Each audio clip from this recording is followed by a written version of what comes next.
Fala galera, sejam todos bem-vindos a mais um vídeo. Galera, nesse vídeo aqui eu vou passar pra vocês um passo a passo de como vocês ligar câmeras analógicas. Eu vou também falar um pouco sobre algumas diferenças básicas entre as câmeras IP e as câmeras analógicas, e talvez vai até ajudar um pouco a vocês que querem dar alguma manutenção em alguma câmera que parou, no caso das analógicas. Então acompanhe todo esse vídeo aí se você quer aprender sobre esse assunto, se você tem dúvidas sobre esse assunto, se você vai comprar alguma câmera. Então galera, acompanhe todo o nosso vídeo aí. Vamos lá!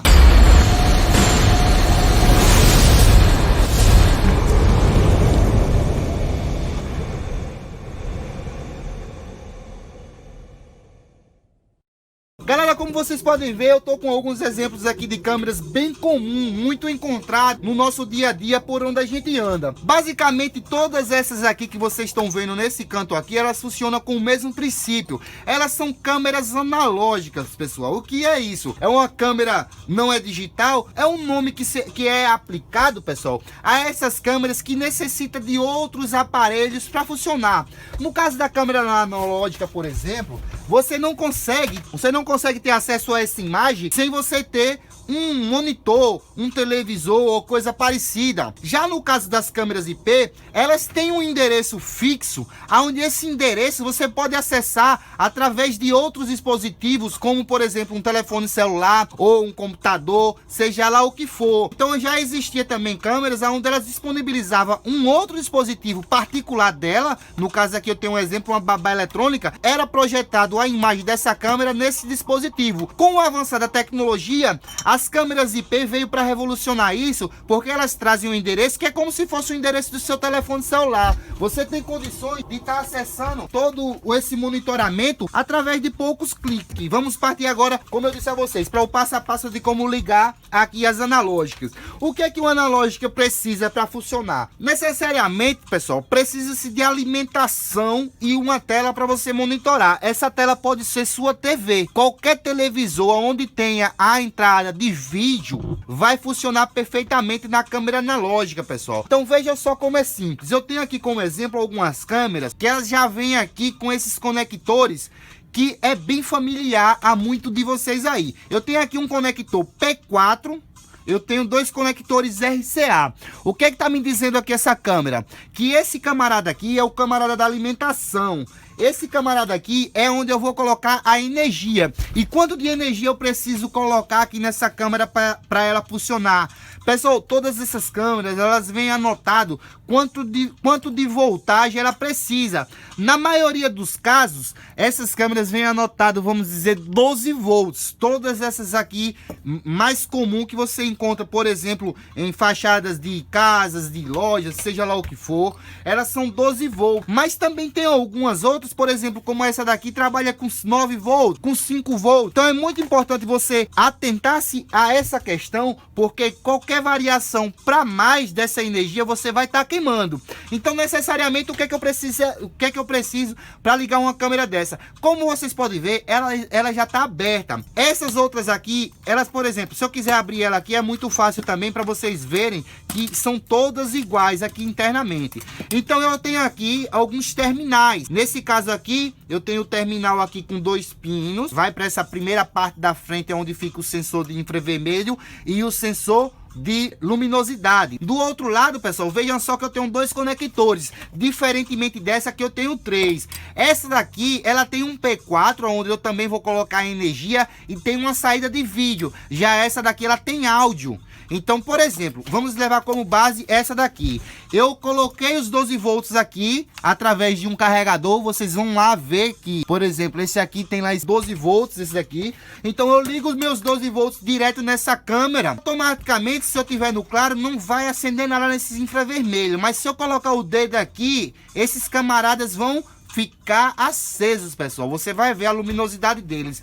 Então como é que eu vou fazer o teste se essa câmera está funcionando? Eu vou diretamente levar esse sinal aqui diretamente para o vídeo de minha TV. Vocês, galera, podem ficarem sem medo que internamente aqui esse fio aqui, vejam só como é. Eu tenho outra câmera aqui que funciona com o mesmo princípio. A questão, eu só tirei os conectores. Então eu tenho aqui uma câmera também, que no caso esse daqui seria o meu positivo e negativo, e esse aqui seria o meu vídeo. Internamente desse fio eu só tenho dois fios, positivo e negativo, que seria aqui meu positivo e meu negativo de vídeo. Esse sinal aqui é o que eu vou levar lá para o RCA, que é aquele conector que eu encaixo no fundo da TV. Então, por exemplo, aqui eu vou ligar diretamente no meu RCA, vou ligar essa parte, a malha negativa no negativo aqui e o positivo aqui no positivo. Alimentei a câmera com 12 volts no outro terminal aqui. Pronto, automaticamente essa câmera já funciona em minha TV. Aí agora você que é novo ainda nessa questão, você pode se perguntar, e como ligar muitas câmeras em uma TV? Vamos lá, pessoal. Existe um aparelho chamado DVR, que é o aparelho responsável por receber todo esse sinal de imagem e tá fazendo com que seja transmitido apenas em um cabo só. Ele é meio similar a uma mesa de som no áudio. Ele pega todo o sinal de imagem e transforma em um cabo só. Então, dessa maneira, você com esse aparelho, você consegue, por exemplo, gravar todas as imagens de sua câmera em um HD. O HD, o dispositivo muito usado em computadores, em informática, que é uma peça onde você vai armazenar todas as suas imagens. Por exemplo, se acontecer algum acidente com essa câmera, ou ela parar de funcionar por qualquer motivo que seja, você vai ficar com as imagens lá armazenadas para você ver o que foi que aconteceu com sua câmera. Por exemplo, se você quiser ligar esse DVR para acessar com seu telefone celular todas as câmeras de sua propriedade, você também consegue fazer isso através do endereço do IP do DVR. Agora, galera, interessante, né? A gente já falou, com isso vocês conseguem utilizar as câmeras analógicas. Se por um acaso não funcionar, vocês podem estar de olho, pessoal. Aqui internamente nessa câmera eu tenho aqui um regulador de tensão, que é esse camaradinho aqui. Eu vou pegar uma chave aqui menor para vocês conseguirem visualizar aqui sem meu dedo na frente. Esse camarada aqui, ele tá escrito nele 7805, pessoal. Esse camarada aqui é um regulador de energia. Os 12 volts entra nesse primeiro terminal dele, o negativo é no meio, e nesse outro terminal aqui, o terminal 3, sai 5 volts. Então, por exemplo, minha câmera pode estar sem funcionar e ser esse camarada.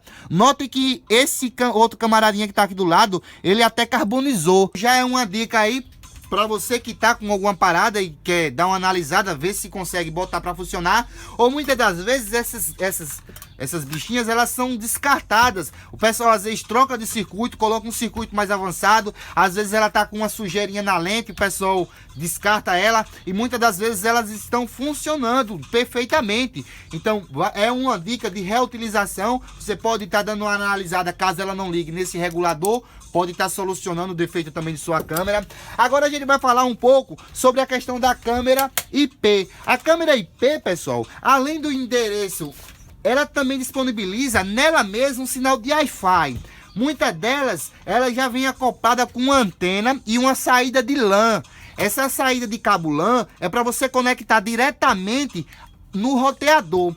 Com isso, por exemplo, uma queda da sua internet do Wi-Fi, não vai ter problema que o sinal dela já vem direto através da LAN. Mas se por um exemplo você não tem Wi-Fi, você não tem roteador, você não tem nada e você quer utilizar ela apenas com um telefone celular, você vai baixar o aplicativo. Cada câmera basicamente tem um aplicativo para ela, mas a maioria das câmeras tem aplicativos quase que universais que funcionam em quase todas as câmeras que tem IP. Eu vou dar um exemplo de um aqui que eu gosto muito de utilizar na minha, que é o Xmei. Você baixa o Xmei aí no Play Store, se você tem Android, se você tem iOS, você pode baixar também, tem para iOS sem problema nenhum, e você vai cadastrar sua câmera no aplicativo. A partir daí você conecta com o Wi-Fi dela sem auxílio de roteador nenhum. Ela vai gerar esse sinal de Wi-Fi e vai transmitir para o seu telefone, e você vai ter acesso a todas as imagens que foram feitas na câmera. No caso das gravações, elas também disponibilizam um espaço de você colocar cartão de memória.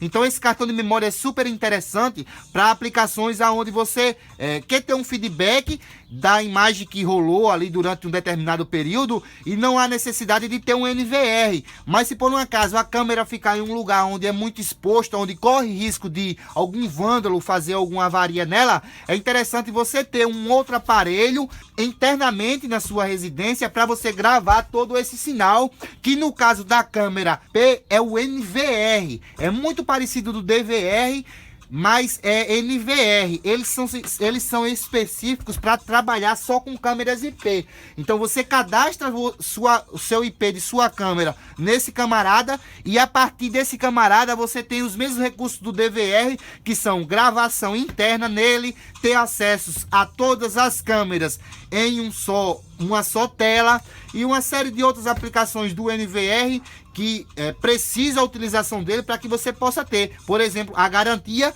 de furto. Se roubarem sua câmera, você vai ter a gravação no seu NVR sem problema nenhum. Eu espero de alguma forma ter ajudado a vocês com essas informações que a gente passou aqui. Se você está interessado em colocar um sistema em sua casa onde vai ter muitas câmeras, você pode utilizar também uma fonte só para muitas câmeras, desde que essa fonte tenha mais corrente, que no caso dessa fonte aqui, vocês vão entender agora o que é corrente, é diferente da tensão. Aqui eu tenho 12 volts com 500 miliamperes, então você precisa dos mesmos 12 volts com esse número bem maior. Esse número aqui, pessoal, ele pode ser quanto maior, melhor. Não tem perigo de queimar os aparelhos. Os aparelhos só vão tirar de corrente o que precisar. Mas nesse caso aqui, você tem que respeitar precisamente o número que é dito aqui, porque se você colocar abaixo demais, a câmera não funciona perfeitamente, e se você colocar alto demais, no caso, passa poucos volts, você já corre sérios riscos de estar dando defeito em seu equipamento aí. Então, galera, esse foi mais um vídeo aqui do nosso canal, para dar mais uma diversificada aí nos nossos conteúdos. Muita gente está no nosso canal aqui por conta dos conteúdos de áudio, mas eu tenho algumas coisas em particulares assim que eu gosto de estar colocando vídeo aqui também no canal. Por isso o nome do canal é Gênio da Gambiarra, que é para estar dando dicas aí no dia a dia de como a gente reaproveitar das mais diversas possibilidades aí, os mais diversos equipamentos e coisas que já estão ultrapassadas, a gente fazer um jeito deles virem de volta para o mercado de uma maneira útil. Então, galera, espero ter gostado, espero que de alguma forma tenha ajudado mesmo. Se gostou desse vídeo, deixa esse like. Eu vou ficando por aqui e até o próximo vídeo. Valeu, galera!